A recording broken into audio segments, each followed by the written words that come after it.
Welcome back to Birds of a Feather Talk Together. Today we're diving into the loud, laughing world of kookaburras, those iconic Aussie kingfishers with a call that sounds like pure jungle fun. We're joined once again by the brilliant Jenna McCullough, who's been our guide through all things kingfisher as part of our special series tied to the new Kingfisher exhibit at the Field Museum in Chicago. Jenna's bird knowledge runs deep. She's a third-generation birdwatcher from Boise, Idaho, earned her PhD at the University of New Mexico, and is currently a postdoc at the University of Kentucky, about to begin a prestigious NSF fellowship with the Natural History Museum of Los Angeles County in UCLA. As always, you have Shannon, Hackett, and John Bates, ornithologists and curators of birds at the Field Museum in Chicago, and also myself, RJ, and my wife, Amanda. Okay, let's go grab our binoculars and get into it. Amanda and RJ, tell me about your experience with you. Must have been belted kingfisher that was. Yes. Have you seen any other kingfishers? No, not. No. We've only seen belted kingfishers. So Jenna, Amanda, and I are fairly new to birding, and so we're North American birders pretty much. Yeah. So we're so excited to learn more about all these other kingfishers from you, because belted kingfishers, I think, are our favorite bird that we see. Around here, and basically everywhere we go around. We were up in Michigan last weekend and saw a pair of belted kingfishers up there, but we're really excited to learn more. And I thought Shannon brought up doing Laughing Kookaburra as an episode, and I thought that would be a fun one to do too, and thought they're super cute.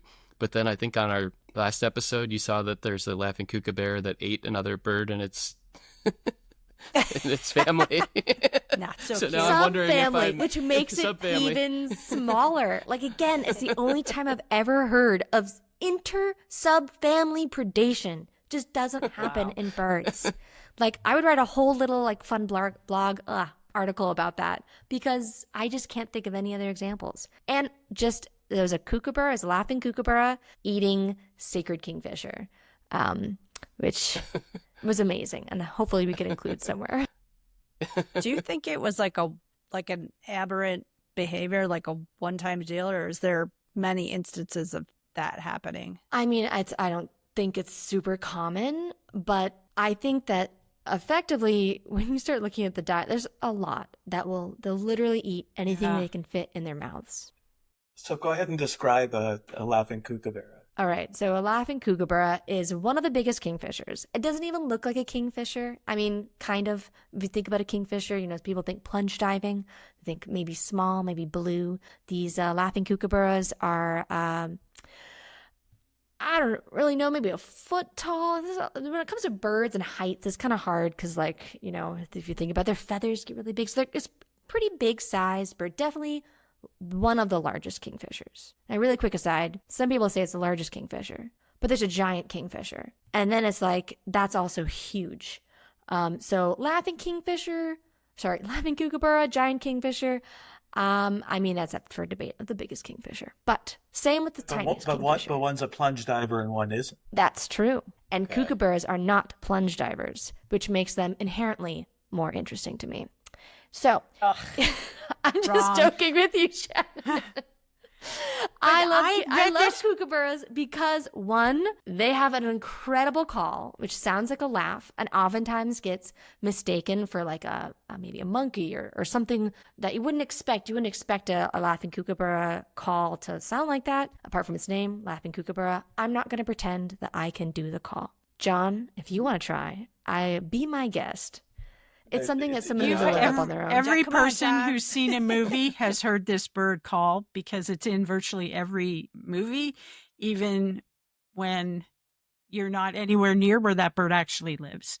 So if you go to Disney World, you will hear Laughing Kookaburras and not in the Australian exhibition. So if you go look at Tarzan, you'll hear from the 30s, that Johnny Wilsmire, whatever. Anyways, you'll hear it in their movies too.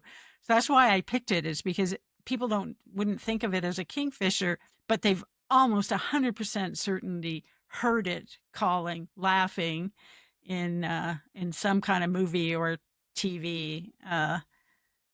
And you would It is never, really I aptly mean, named. I mean, sometimes there are Yeah. birds that are named something that doesn't make any sense. Like little kingfisher, there's a lot of little kingfishers. But laughing kookaburra, that's the only one that laughs. Okay, so now picture something like a foot, kind of like its bill is like light horn on the bottom, kind of like a brown on the top. Kind of long, but not super long. It has a rufusy red tail that has black stripes that kind of reminds you of a tiger. On its wing, you can see some interesting, maybe bluish or pinkish or whitish feathers that kind of change in the light. It's not iridescence, it's non-iridescent structural color, as you're kind of talking about earlier. It's kind of, I mean, it's not super brightly colored. And I think it has there's something bright blue somewhere on its body because, again, almost all kingfishers have that beautiful royal blue color from King George III and his decisions of royal blue. So that's what it looks like. And it will eat anything it can put its mouth on, I'm pretty sure. So some of the things when I was reading about its diet is it will eat berries, or I think there's one of the fruits or something like that.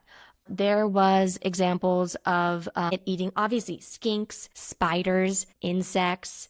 It will obviously eat other birds, even if it's, very closely related to it evolutionarily. Of the three subfamilies of kingfishers, there's pygmy kingfishers, water kingfishers, and woodland kingfishers. So kookaburras are in the woodland kingfisher family. And if I recall correctly, the estimation of the age of that subfamily was like around 20 million, definitely maybe 15 million years. So about 15 million years of evolution between a predator and its prey, which is fun fact because sacred kingfishers, the one that I was saying that was being eaten by the kookaburra, also will eat anything that it can get its mouth on. I'm pretty sure if it could, it would also eat a baby kookaburra, but I don't think it could eat an adult kookaburra because they're vastly differently sized. A sacred kingfisher is like 1/3 the size of a kookaburra. But we should point out actually, so they're swallowing things whole pretty much. Yeah. So After they're beating not- them to death on the ground or on a branch. And then the venomous snakes they will eat can be up to like a meter long. And some of them will either grab them by the back of their head and then just whack their head on the ground to stun it and then eat it. Or it'll fly up into the air and drop it from height to kill it. So they are incredibly violent birds. And they'll steal prey from hawks or other snakes, which is fun. A little parasitism.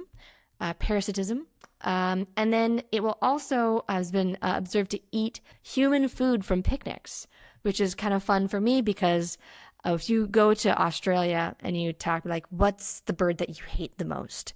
So many people will say Australian ibis because Australian ibises, they're, I don't know, half the size of a great blue heron, and they will attack people for their food, and they'll definitely get in the trash. So people hate Australian ibises. They're trash birds. Bin chickens. Do they love kookaburras though? Our kookaburras are like a big part of. Yeah, They do. So one thing about them is they've adapted really well to humans being in Australia, and they live in the cities, and so as long as there's food and lizards and sacred kingfishers and things for them to eat, they're fine.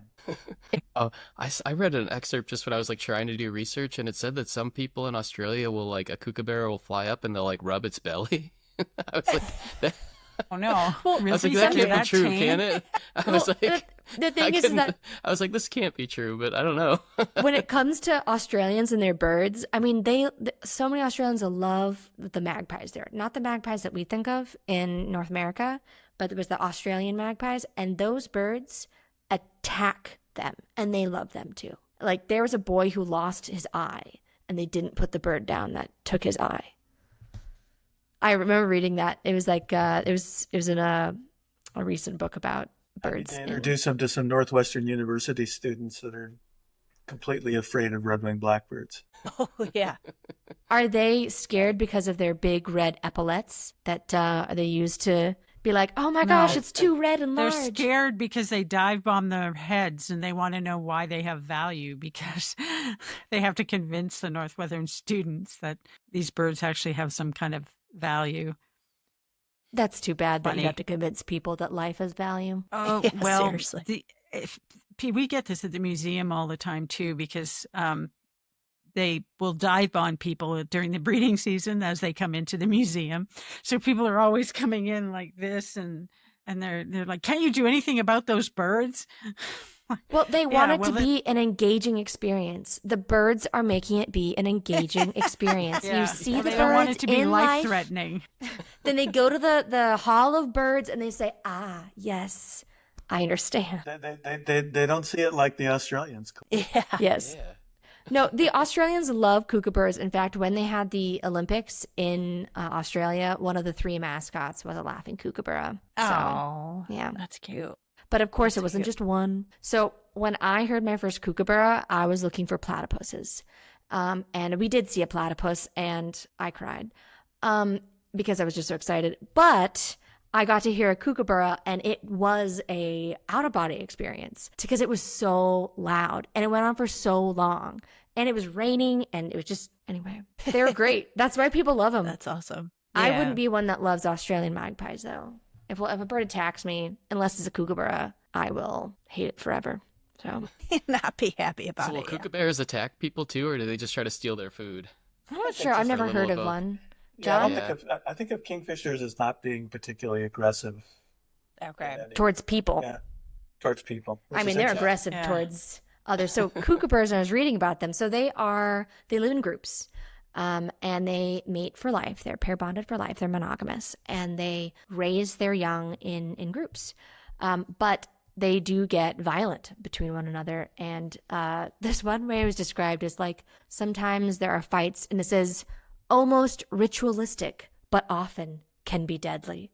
And I was like, how could someone look at birds attacking each other and be like, ah, yes, they don't really mean to. They're just playing or something. I don't know. It was a really weird way to describe the behavior. It was ritualistic. I think that's a bit of a human take on bird behavior. Yeah. I think you're right. So, but it's in Handbook of the Birds of the World. Sorry, Birds of the World, not Handbook of the Birds of the World. Really fun there. So, but another fun thing is that kookaburras will, and they nest in cavities in trees.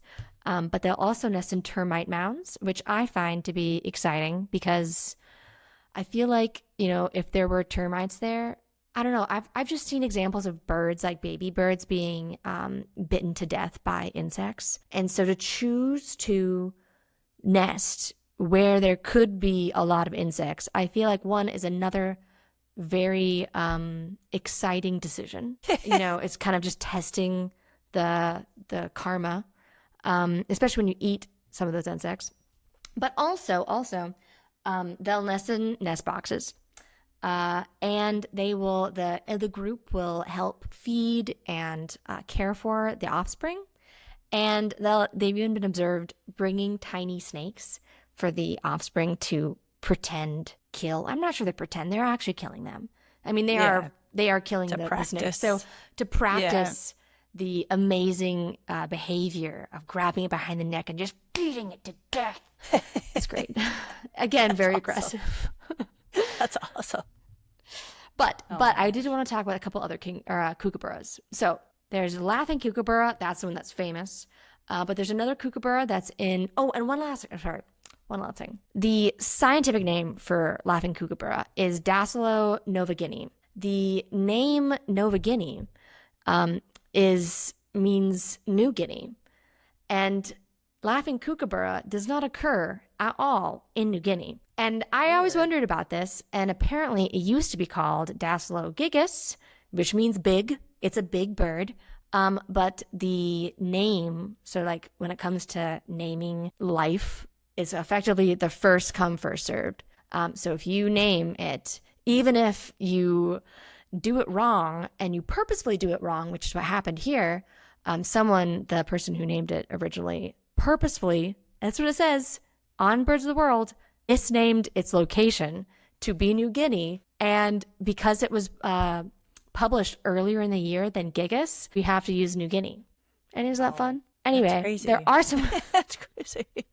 there are some kookaburras that occur on New Guinea. They don't have Nova Guinea in their specific epithet.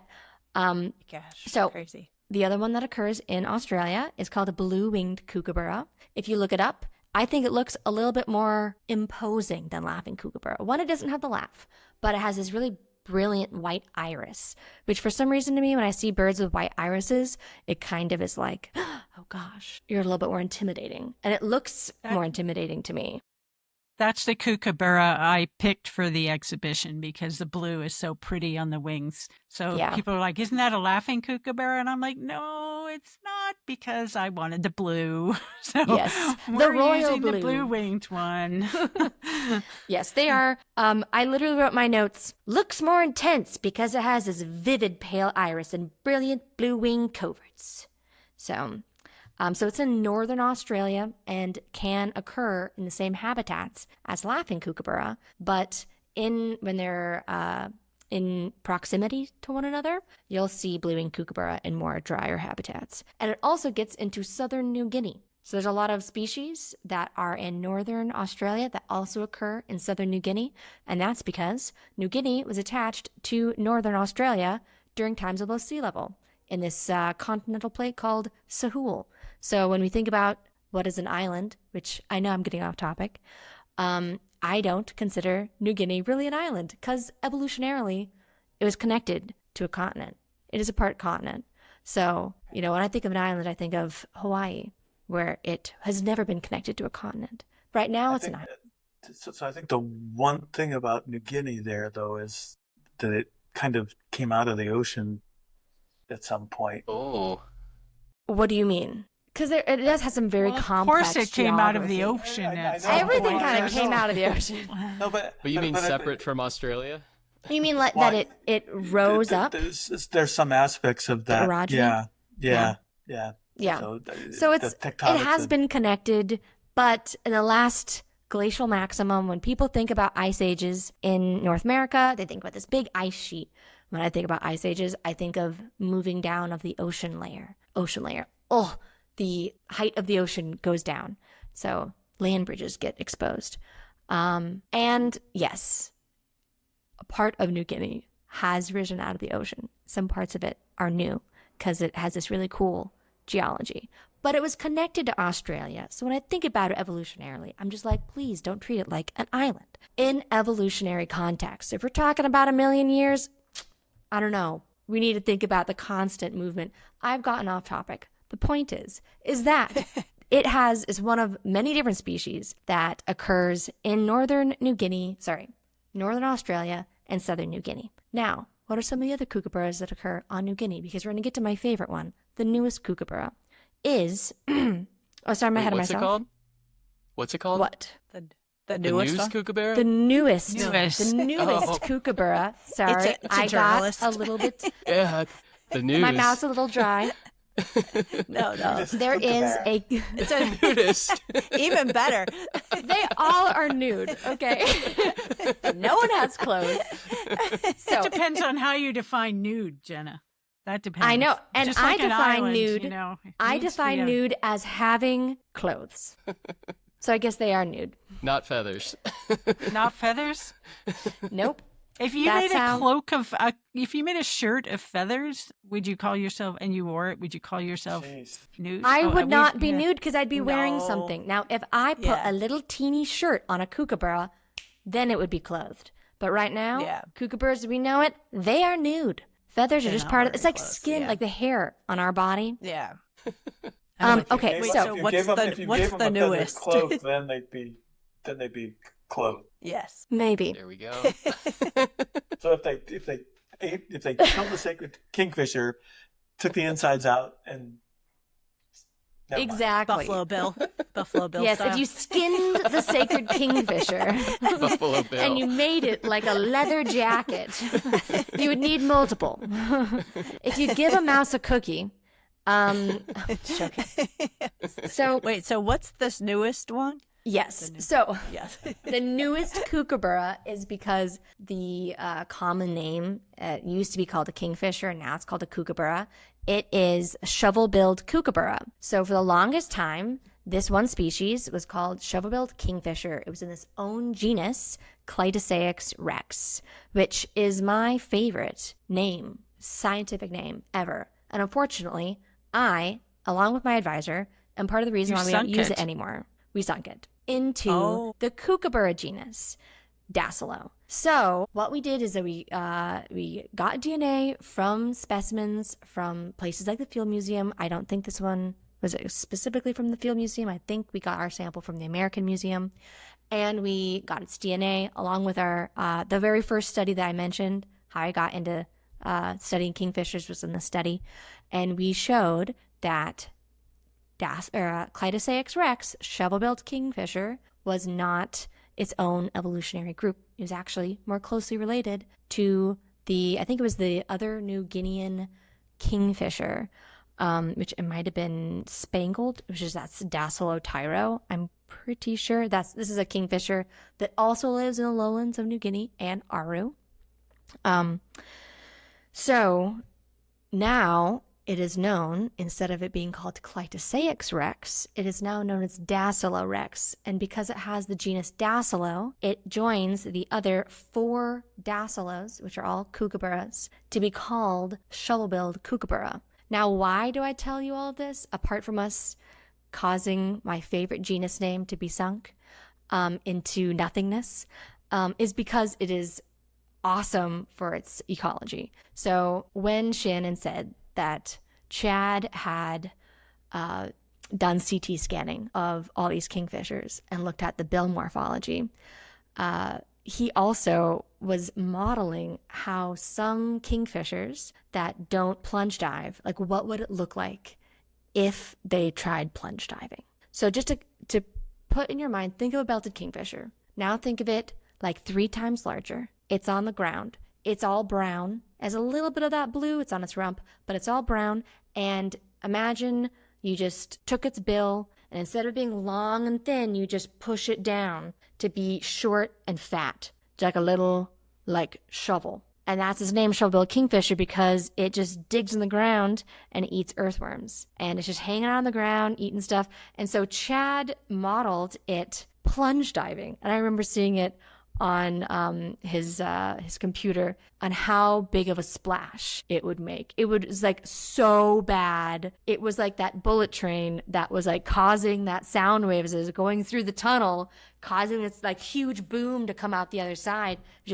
Was that a noise? It sounded like something just exploded. It was the shovel-billed kingfisher hitting the water. I live next to a really busy street, and I was like, did I just hear a car accident? But literally pushing all of the water to cause this big explosion of sound. It was horrible efficiency. And that's because, again, it doesn't plunge dive and it just digs around. And so, so when I say the newest kookaburra is because now, because of molecular systematics, because of museums, we can officially say that there is 5 kookaburras, not 4. And that really got me. That's how I study kingfishers. But no, it's really fun because I didn't really know this species existed. And I was just going through as a master's student, measuring kingfisher bills at the American Museum. And I remember opening up the first drawer and I could see them even before I opened up the first drawer. And I was like, what is that?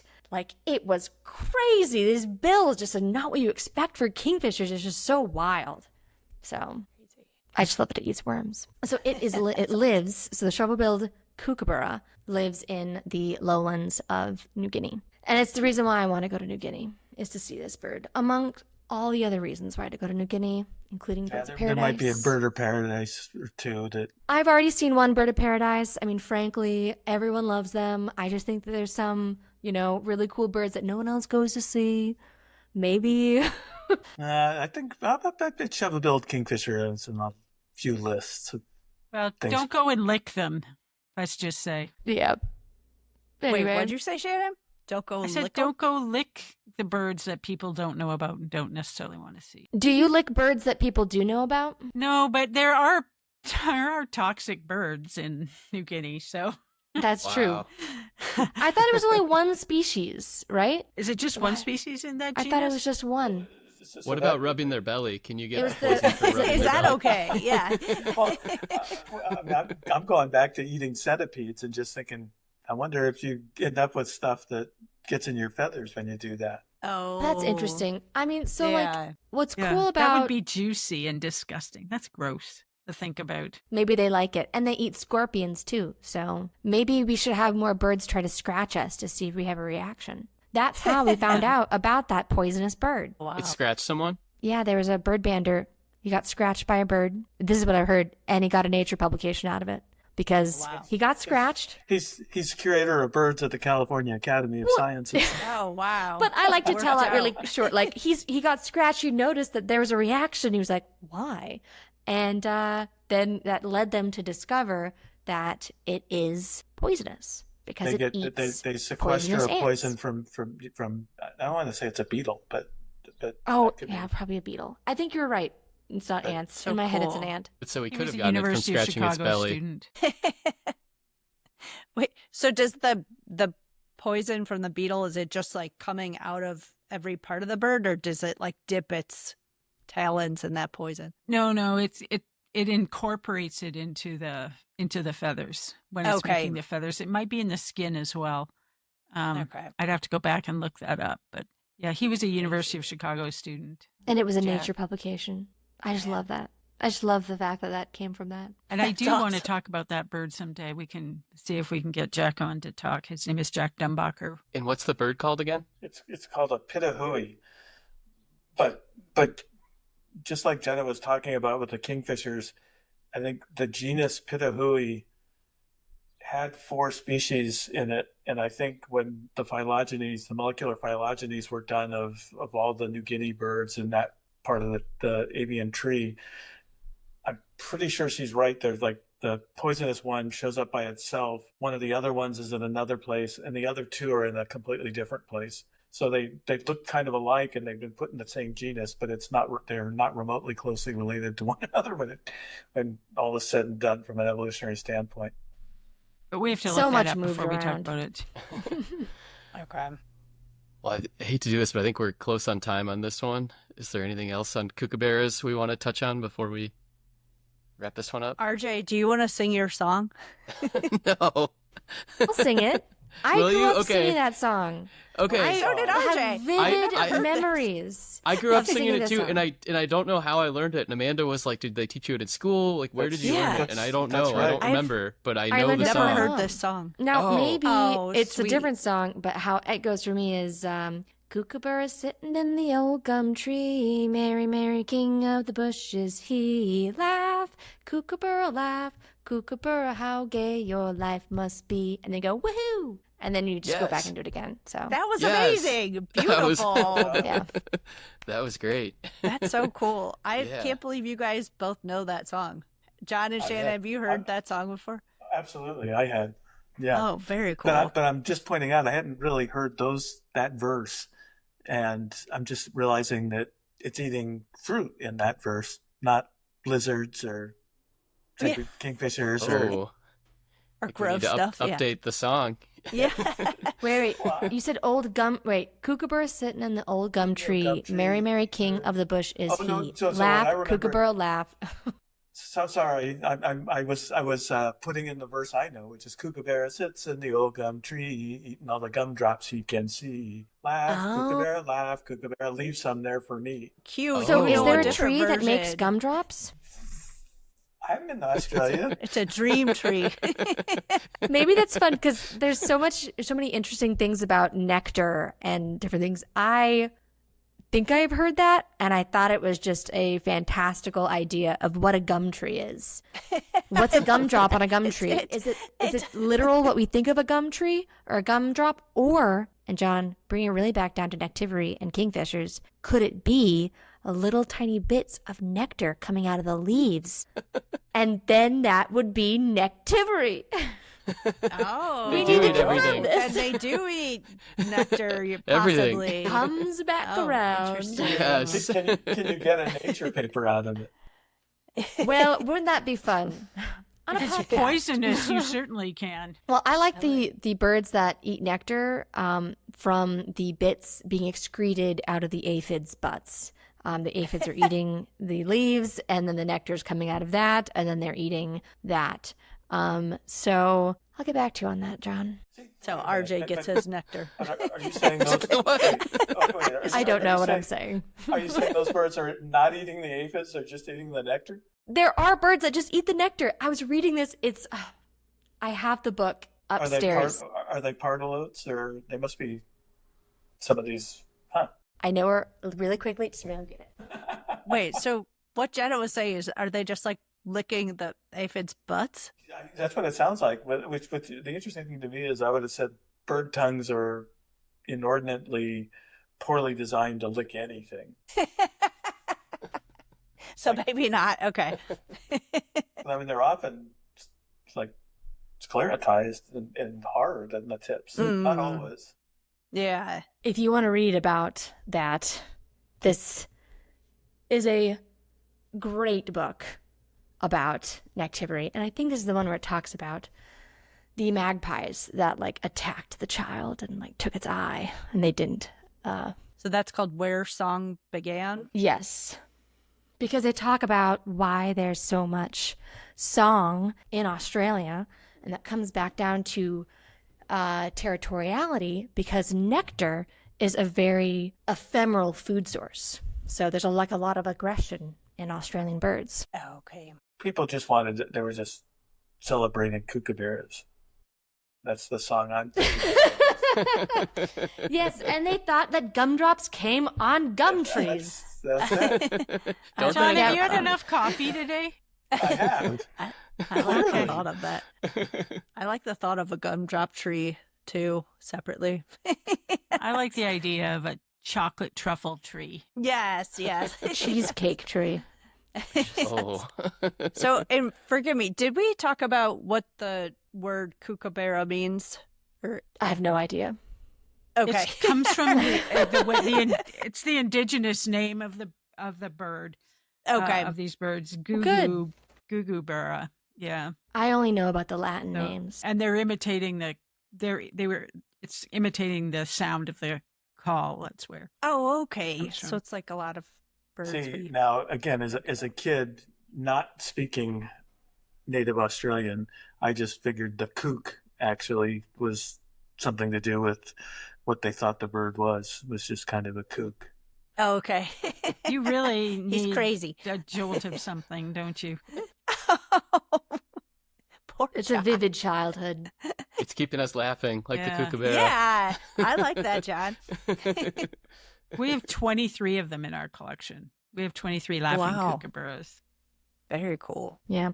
You know what's really funny about thinking about kookaburras and like sizes? Maybe we can put this in the first episode. But what's really interesting about what's really interesting about kingfishers is that they have these really proportionally tiny tarsi. So if you think about a bird leg, a tarsus, I think, now I'm not the best morphologist, but I'm pretty sure it's like kind of analogous to like, not this bone. Am I getting this wrong, John? Shannon? But a tarsus is Tarsus for a is bird's the bone leg. that goes into your foot. It's the bone All right. that's Oh, okay. going into your. So it is kind of similar to this part of your arm. So the tarsus is often used in ornithology to kind of scale for body mass. So if you don't have body mass data and you have something like bill length, you can use it as a proxy for body size. And kingfishers are horrible for this because I happen to be studying Carastiformes, which includes bee eaters, toadies, motmots, kingfishers, and there are birds called toadies that are in the Caribbean that are tiny. They are very tiny birds. Think of like a warbler, but like a little bit smaller, I think. They have very long tarsi, so much so that the tarsus of a toady is as long as a giant kingfisher. Because giant kingfishers have tiny tarsi, even though they're really big birds. And again, like a toady is like, I don't know, maybe 6 inches tall if it was standing. I think that's my No way. This might even I be think, you think it's. Five, I don't even three? think they're 6 They're inches. tiny. Three to three. Yeah. Okay. I don't think about when they're standing, but they're pretty tiny. And again, a kookaburra, goodness, That would huge. that would be a gumdrop for a kookaburra. Yes, it wouldn't even need to bash it on the side of a branch to stun it. It would just pick it up and just eat it. It has It got something. it has almost the same tarsus length. So like I had this really fun picture. It was like people are like, "Oh, did you scale for body size for your data set?" And I was like, "No. Look at this tiny toady. It has the same tarsus length as the biggest kingfisher in the family." So tiny Wait, legs, big old bills. So can they even like walk? I guess I've never They can even walk. thought about I this. never Okay. thought about that. What does I was a kingfisher actually- walking look like? I mean, They I kinda would hop. say, Hop? yeah, Yeah. so shovelbill must do that, but most Yeah, kingfishers, well, they dig, so they're definitely hopping on the ground digging. yeah, most kingfishers spend almost no time on the ground, with the caveat being that like belted nests in banks and rivers and things. Don't all of them nest in structures like that? Some kind of holes in trees that they either excavate or banks or something like that? They are all cavity nesters. To my knowledge, I haven't come across reading about one that isn't a cavity nester. But they don't all burrow into the sides of ditches. And of course, that burrowing behavior is not just kingfishers because moths do it too. So like I read this crazy thing about the giant kingfisher. Some of its burrows are 28 meters in, no, 28 feet long, 8.5 meters into the side of the. So there are some moths that go 7 meters deep. So That's yeah, insane. like that's not that crazy. Crazy. So, but I think it's crazy for moths because people who might not know what a moth is, it's kind of like, God, how do you describe a moth? It's a good sized bird, but very long tail. And so think of this beautiful bird, long, beautiful tail, and it's just like digging into the side of a bank. But you know what's funny? Again, I'm getting back to kingfishers. Another reason why they're amazing is that there are kingfishers. They're called paradise kingfishers. They're in New Guinea. There is one in Halmahera that I've seen. Halmahera is an island in Indonesia that also have these really long, beautiful tail streamers. Also critically important to important speciation theories in the 1930s and 40s by Ernst Mayr. That was my little tidbit for extra stuff about tarsus length. It was fascinating. Yeah, no, that was really cool. It was really interesting. Yeah, very cool. Go to the zoo and see a kookaburra. Yeah. And they're in a lot of zoos. I think it's quite fun to go to the zoo and see a Guam kingfisher, which I know that's next true. segue into our next episode. Yes. All right, well, let's get into that then. Here, I'm going to stop this one. Thanks, everyone, for joining us, and thank you, Jenna, for coming on. We're actually going to release our Guam Kingfisher episode in 2 weeks, so we'll have a new episode next week, and then our Guam Kingfisher episode will drop in 2 weeks. All right, well, thanks, everyone, for joining us. We love you all, and have a great rest of your week.